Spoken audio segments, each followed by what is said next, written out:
Hello and welcome to Temple Street, the show brought to you by the Department of Communication and Journalism at Suffolk University. I'm Colleen Twitchell. And I'm Jackie Bletzer.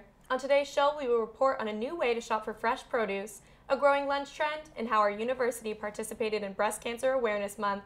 We'll also look at how one local businesswoman helps college students prepare for the job market and hear what people have to say about Donald Trump's locker room talk. Later in the show, we interview Globe reporter Mike Rezendes about how his Spotlight investigations became a Hollywood blockbuster. We'll also take a look at two films that created quite a buzz here at Suffolk, and as always, end with our critic at large, Mary Theresa Kelley. What do you have for us today, Mary Theresa? Today I'm going to talk about the one good thing that happened during Tuesday's election, legalization. But first, the news. After a long and divisive election year and a tense election night, Republican Donald Trump is the new 45th president-elect of the United States, while Democratic presidential candidate Hillary Clinton won the popular vote and pulled a decisive victory in places like Massachusetts, California, and New York. In the end, Trump won the Electoral College and the presidency. Both Trump and Clinton called for unity in their post-election speeches, with Clinton asking her supporters to accept the results and remain hopeful. In an emotional concession speech, she reiterated her message about building an inclusive and big-hearted America, and says she hopes the president-elect will be a successful president for all Americans. One controversial issue during the campaign was his derogatory comments made about women in the now infamous Billy Bush video. Just a few days before the election, Temple Street's reporter Brianna Silva went around campus to hear students' reactions about Donald Trump's comments in regards to women and to see if this controversy, in addition to many others, would make an impact on who they voted for in the election. Sexual assault the awareness of it is on the rise, so I think that after everyone comes out and attacks Brock Turner, but then comes out and supports Donald Trump, I think there's something wrong with that. For anyone running for some sort of political position, you have to think about everything that you've done 10 years prior to you running right now and think, what have I said, what have I done that can come back and bite me? I think this is an accurate depiction of who Donald is, and you know, it's sad to see that he's gained as much support as he has. The funny thing is, we have tapes of him saying that he does this to women. He said, she also said situation, and people somehow are trying to deny what they're saying. See, I don't know why you would elect someone like that into office, because that's not acceptable under any circumstance. And the fact that he said that should be an instant, wow, I'm not voting for this guy, because it really shows how he values women. We all come from a woman, so how are you gonna go out in public and say something like that? I just don't get it. That's not the type of behavior that needs to be public and upfront in a presidential election. I myself once supported Donald Trump. I do not anymore. As we know, despite the widespread disapproval of Trump's comments, he was able to sway enough voters to win the election. Hopefully his presidency is no reflection of the comments he made. According to the CDC, over 35% of adults in Massachusetts are overweight. Fresh Trucks founders have taken the wheel in their mission to combat this obesity to support food access and health in Boston. Courtney Colaluca has the story. Why I come here is because of the prices or because of the quality or the stuff. I say both. Fresh Trucks is a mobile food market providing fresh produce to underserved Boston neighborhoods by building health-focused food culture. Co-founder Josh Trotwine says while growing up, he witnessed families in his community struggling to shop for healthy food, and it inspired him to rethink the traditional grocery store model and bring it to the people that need it the most. Food is obviously vital to the health and well-being of a lot of families. It's also very communal, so I think just having a reliable place that you can get affordable, healthy food every week is an important safety net for a lot of families too, and it's just a nice place for a lot of families to get together. The 300-square-foot remodeled school bus travels to the same 7 locations every week, bringing fresh fruits and vegetables into underserved locations. Our weekly mobile market travels to different neighborhoods around the city that don't have supermarkets. We show up at the same place, same time, every week, all year round, so that we can be a reliable source of healthy food for families that wouldn't otherwise have access. Data shows 23.5 million Americans are living in neighborhoods without fresh and affordable food options. Fresh Trucks customers say being in close proximity to healthy, inexpensive options helps them make better choices for themselves. I live right down the street, so having the Fresh Truck here on the weekends is super convenient, and it's a great way to get cheap and healthy food. Fresh Trucks founders say since their launch in 2013, they've sold more than 17,000 pounds of fresh food, cultivated a citywide network of community health partners, and neighborhoods have embraced them better than they could have expected. For Temple Street, this is Courtney Colaluca. Fresh Trucks officials say that they are in the process of expanding their weekly markets by adding another bus and are looking into selling dairy and meat products as well. No reservation, no problem. Food trucks are the latest trend taken over the local lunch scene. Mariana, Silva, and Theresa Kelley have the latest on the growing popularity of food trucks in Boston. The food truck business in Boston is going into overdrive. Across the city, over 50 trucks are serving everything from Mexican cuisine to your everyday grilled cheese. Professionals and students agree that these restaurants on wheels are providing gourmet meal options at affordable prices. It's cheaper than going to some of the other places around here. I'm a college student, so I don't have enough money to be eating places all the time. Finding a food truck to fulfill your lunch craving has become even easier with the help of online schedules and phone applications. After meeting a food truck owner desperate to expand his business, Suffolk student Andrade Geraldo came up with the idea for Food Truck Stars. Millennials like us are always on the go, so they want to know where the truck is, where the truck's at, and get directly to the consumer. So I was like, this is perfect. One of the most well-known food trucks in the Boston area started off as a college graduate's dream, which is now transforming into a successful business. Roxy's Grilled Cheese started out as the first truck to park on a public street. It now has 2 trucks and 3 store locations around Boston. Owner James DeSabatino explains why he loves cooking for people. I really love the idea of being able to interact with people and to cook for someone. You know, when you're cooking for someone or when someone decides to eat at a restaurant, like, they win because they get to eat food and they get to be happy, and you win because you get to interact with them and serve them food. So it really is generally a positive experience all around, and that's, I think, why it's so fun to be in this business. Food truck diners say not only is the food delicious and easy on your pockets, the accessibility is another win. Patrick Keefe is a regular customer. So 1, it's convenient. 2, I found them to be very, very reasonably priced. And 3, there's a great variety. Despite crazy New England weather, these food trucks are making mouth-watering food all year long. Foodies beware, don't let this opportunity drive right by you. For Temple Street, I'm Mariana Silva with Theresa Kelley. You can change up your boring lunch routine by checking the app to see what hot new cuisine is wailing into your neighborhood. Definitely beats brown bagging it. Every October, Suffolk University's all-women's club, Her Campus, gets together to raise awareness about a disease that affects 1 in every 8 women. Erika Lynch joined the event and has the story. Her Campus Suffolk had their annual Pretty in Pink party to bring awareness and raise money for breast cancer. Just about like getting everyone together, being able to support breast cancer, and we also donate money. We do raffle tickets and prizes. Her Campus was originally started by 3 women at Harvard and has turned into an organization that has over 300 active chapters nationwide, with their mission to serve women across every platform. So Her Campus is an online magazine for college women. It is written by college women and for college women. So we have everything from feature articles about fashion and beauty, and then more serious stuff such as like the election. Each chapter must hold 1 event per year. Suffolk's chapter event is the Pretty in Pink party, and it brings together both the club and the Suffolk community to wear their favorite pink attire for a night filled with food, music, dancing, pictures, and fun. I'm actually not in Her Campus, but I decided to come to the event because it was for a great cause. For some, this event even touches close to home. I think the Pretty in Pink party is awesome. It supports breast cancer, and coming from like my family, who one of my cousins has breast cancer, it really hits home. So it's a really awesome thing you guys are doing. Every year there is a raffle to raise money for breast cancer research. This year, Her Campus received donations from the Suffolk Bookstore, Health Yoga Life, Equinox, Her Campus Headquarters, and Age of Information. It's nice to be able to all get together outside of Her Campus itself and raise money for a good foundation. For Temple Street, this is Erika Lynch. The money raised from the raffles will be sent to the Breast Cancer Union at the Cancer Society of America. Officials say this money will be used to fund research and help support cancer patients in financial need. For many students, especially women, finding a job after college can be challenging. With unemployment among college students still high, a recent study by the Pew Research Center shows nearly 45% of grads are working in jobs that didn't require a college degree. I got to talk with one local businesswoman who is trying to change that. Rhonda Lee, president of the sales agency Lee, is a successful businesswoman with a plan to help students get the boost they need to navigate the challenging job market. I realized pretty quickly that there was a need for a college to career transition plan, and I also felt that the students needed some real hands-on, tangible resume building skills.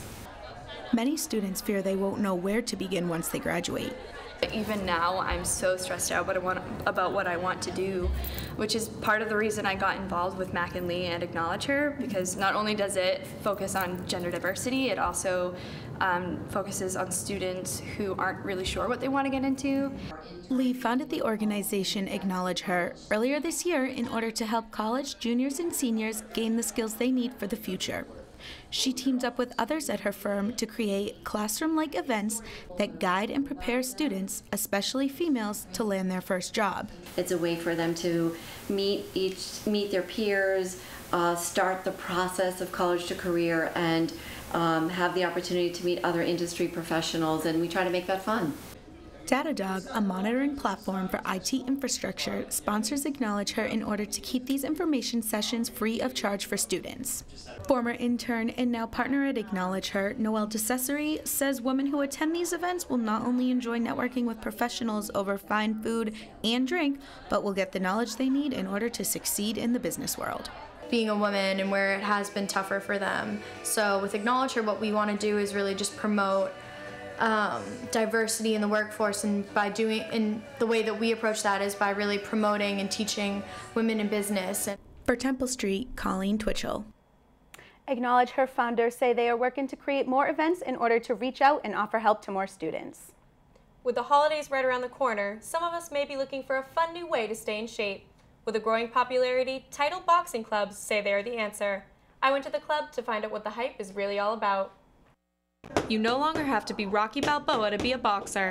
In recent years, boxing has become the preferred fitness craze, specifically title boxing. The company features over 100 locations nationwide, 3 right here in Boston. Roderick Shivers, head trainer at the North Station location, says the popularity of title is due to its unique workout routine. This is a whole body workout. It's a cardio workout. It's also considered a HIIT workout, which is a high intensity interval training. Music's going, you're not bored. The workouts change every day, so it's not like going to the gym. It's the whole package. Forget the treadmill and dumbbells. Title classes tone the body without the typical gym setting. At a gym, I got so bored, the weights, the cardio, just staring at blank walls, like I didn't find it interesting at all. And now I get that same feeling of I'm working out, but not even realizing that I am working out. Title says each class can burn 1,000 calories. While this may seem intimidating to newcomers, trainers say classes cater to people of all fitness levels. Independent of where you are kind of physically, what age you are, what kind of ailments you might have, we have adjustments to make with different people to really make it fit everybody. Exercise is a known stress reliever, so members not only benefit physically, but mentally as well. When I step up to the bag, I'm not thinking about what happened from 9 to 5. I'm not thinking about what I'm doing this weekend or even what I'm going to have for dinner later. It's really just an hour of just me focusing on, getting a burn, getting a sweat. Although many fitness crazes have come and gone, Title seems confident that they won't be just a fad. For Temple Street, I'm Jackie Bletzer. Title offers new members their first class for free. I think I might have to take mine after Thanksgiving. I might have to join you. Don't go anywhere. After the break, we'll hear from the Spotlight's reporter, Mike Rezendes, take a look at 2 important films, and hear from our critic at large, Theresa Kelley. We'll be right back.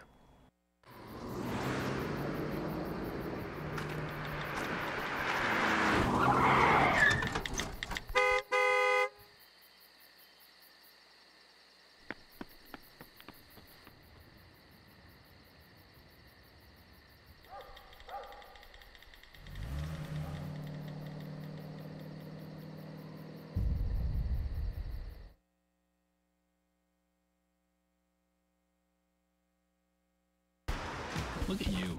You're at the top of your game. You're unstoppable. Nothing can throw you off track.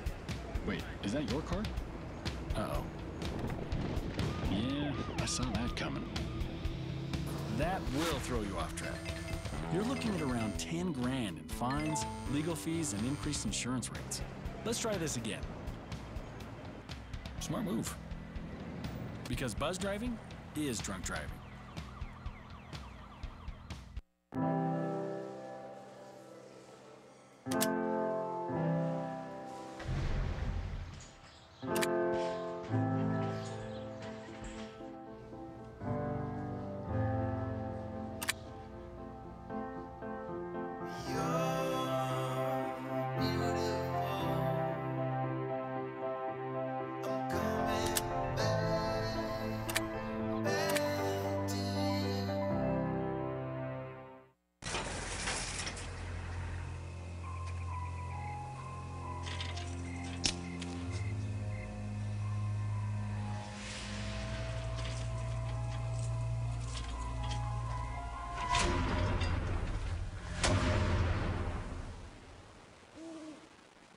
If you don't fix them, sparks from dragging tow chains could cause a wildfire, and that could be scary. Only you can prevent wildfires. The Academy Award-winning movie Spotlight depicts a group of Boston Globe reporters known as the Spotlight Team. Temple Street's Emma Doherty sat down with Spotlight member Mike Rezendes to talk about the groundbreaking reporting that uncovered the sexual abuse scandal in the Catholic Church. I'm here with Boston Globe reporter Mike Rezendes, who was a member of the Pulitzer Prize-winning team of investigative reporters known as the Spotlight Team. Mike, thanks for coming to our studio. Oh, it's my pleasure. The Spotlight Team is internationally recognized for publishing 600 stories on the sex abuses of Boston's Catholic Church. And you actually wrote the first story, which was released in January of 2002. What was your role on the team during this time? And could you also talk a little bit about how the team was able to publish 600 stories? Was it a group effort, or did individual reporters follow their own leads and stories? Well, it was a group effort, and it was also more work than I ever imagined. I did not believe I was capable of working that hard. We were just very, very motivated to get to the bottom of the story, to find the truth. I think we were motivated by the stories that we heard from victims. We also knew that this was a story of great importance. We knew that the stakes were very, very high. So we just put everything we had into it.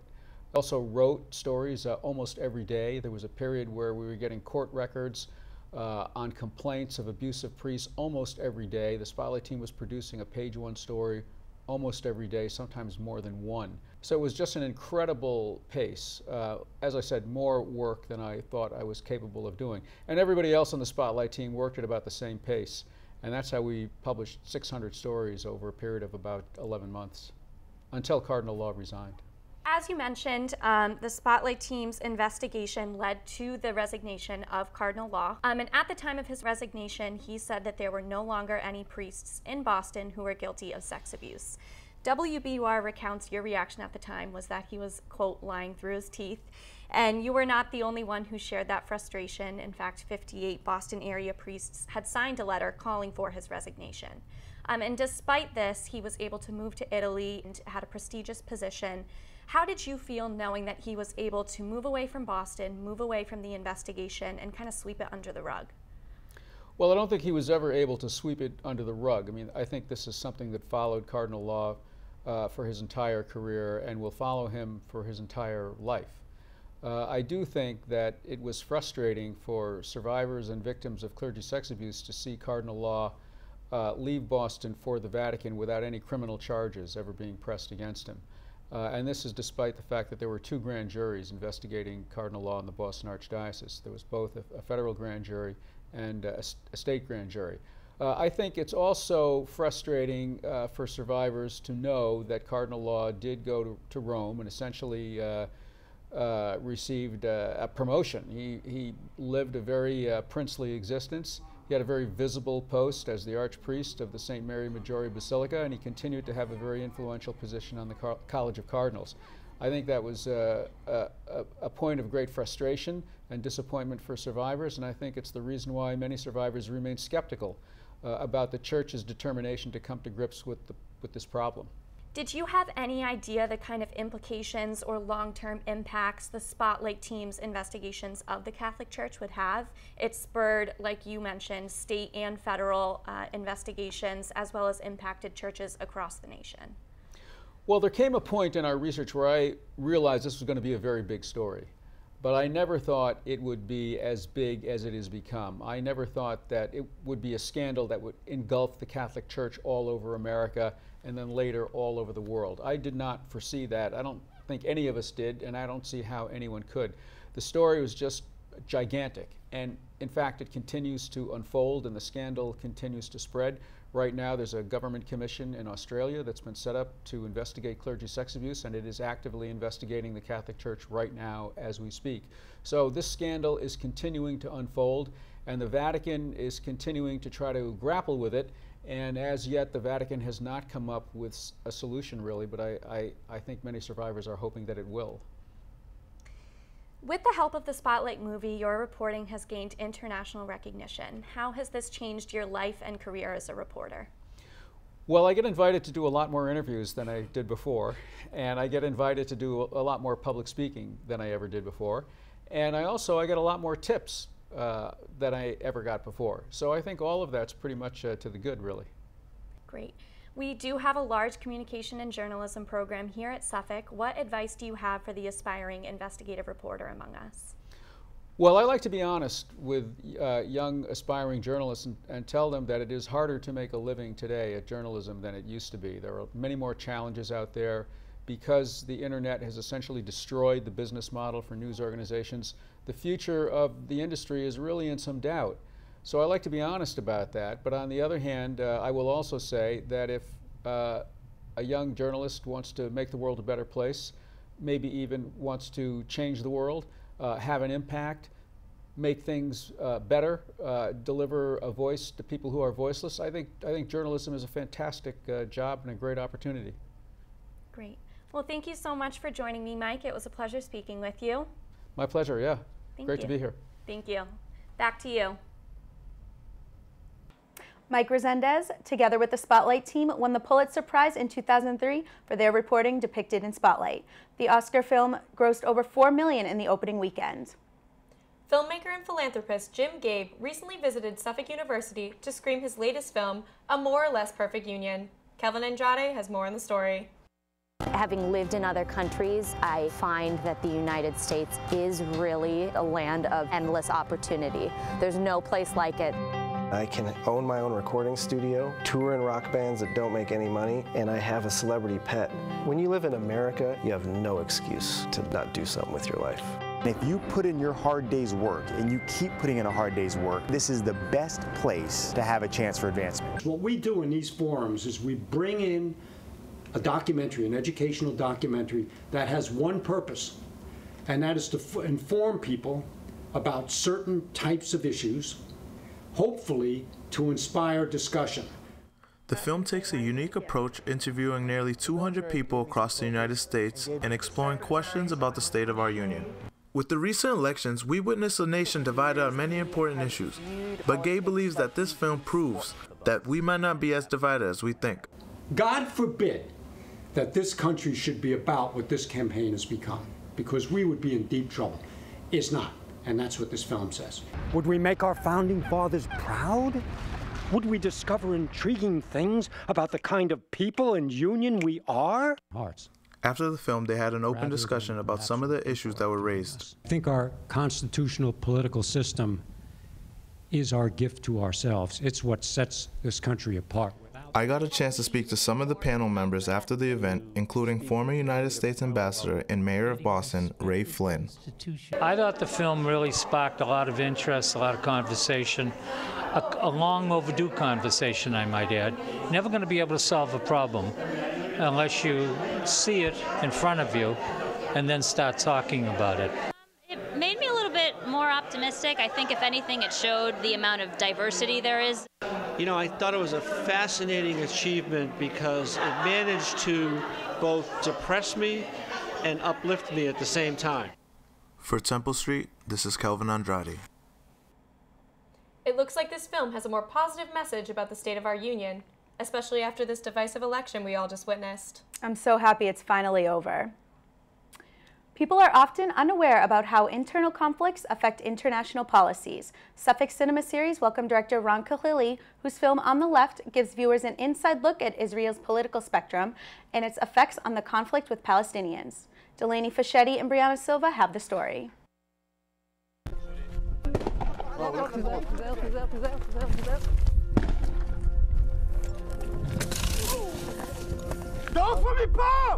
שמאל קודם כל שוויון. זה הסעיף הראשון, לא דמוקרטיה. לא שלטון העם, שוויון. Israeli director Ron Kahili visited Suffolk with his award-winning documentary film On the Left, the story of how Israel turned from a leftist majority into a right-wing nation. Faculty and students of all majors gathered to learn more about Israel's internal conflicts, the failed peace process with the Palestinians, and the influence of the United States. This was very, detailed about one aspect that I couldn't follow so well. So actually, yes, I learned a lot about the Israeli left. Yeah. I just learned that how the left is portrayed in other countries and how they look at it as more political movement, not social, as like in America. Kahili's interactive film style made quite an impression on students. It's a very confrontational kind of style of filmmaking, so even though you don't see Kahili that much, he's very present.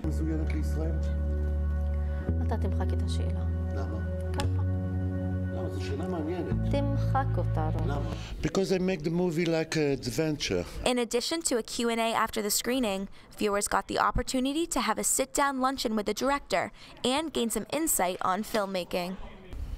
Before you're coming to make a film, you must know what you want to do, what you want to tell people. I'm not coming with a script. I'm coming with the point of view. For Temple Street, Delaney Fachetti with Brianna Silva. Ron Kahili says he hopes this documentary will help educate viewers around the world about the complexity of the Israeli-Palestinian conflict and inspire young filmmakers to get involved in producing social and political documentaries. I know this impacted a lot of our peers who attended the screening. The presidential election wasn't the only controversial decision made on Tuesday night. Massachusetts voters, along with a few other states, were voting whether or not to make recreational marijuana legal. Mary Theresa Kelley will share her opinion on question 4. After the grim results on the national stage, many Massachusetts voters rejoiced about the good news they got on Tuesday night, saying yes to question 4. You heard me right. On Tuesday night, Massachusetts, along with California and Nevada, legalized the use of recreational marijuana. Massachusetts is the first state on the eastern coast to approve this law, a key turning point in the legalization movement nationwide. According to the new law, individuals 21 and older can now possess up to 1 ounce in public and 10 ounces in their homes. Individuals can also grow as many as 6 marijuana plants. Retail marijuana dispensaries would also be subject to taxation and regulation, just like alcohol is handled. The law will go into effect on December 15th. Those against legalization believe that marijuana could be a major threat to public. They believe that the ballot question goes way too far with the commercial side of legalization and that it was not written with public health and safety in mind. They also warn that marijuana edibles are most concerning in regards to children, that marijuana use in public would be very hard to regulate. Boston Governor Charlie Baker and Mayor Marty Walsh are both opposed to legalization. Walsh, a recovering alcoholic, says that marijuana is a gateway drug. If you know anyone in the recovery community, talk to them. You'll hear that most of them started with marijuana. Despite their objection, both Baker and Walsh will honor what the viewers wish, though many state officials and policymakers say they plan to make changes to the flawed ballot question, like raising the proposed tax. However, the voters have spoken, and those in favor for legalization are celebrating. Many believe that the century-long prohibition of marijuana has failed to keep marijuana away from our children, it has failed to keep it out of our communities, and it has cost law enforcement and society millions of dollars to enforce. Now with the legalization and commercialization of marijuana, the state can use tax revenue to build better schools, repair roads, and to better our state as a whole, just as Colorado, Washington, and Alaska and Oregon have done. It's not as if Massachusetts is starting something new. There are practical and successful models of legalization that have been up and running for some time. I think a lot of us are very thankful that Massachusetts voters said yes on question 4, because when the next president begins his term, we're probably going to want to stop by that local pot shop for a break. Like the one and only Bob Marley says, herb is the healing of a nation. It will be interesting to see the effect this law has on our state. I can't wait. Everyone's already talking about it. Well, that's all we have for today's show. Thank you from all of us here on Temple Street. I'm Colleen Twitchell. And I'm Jackie Bletzer. We'll see you again next time.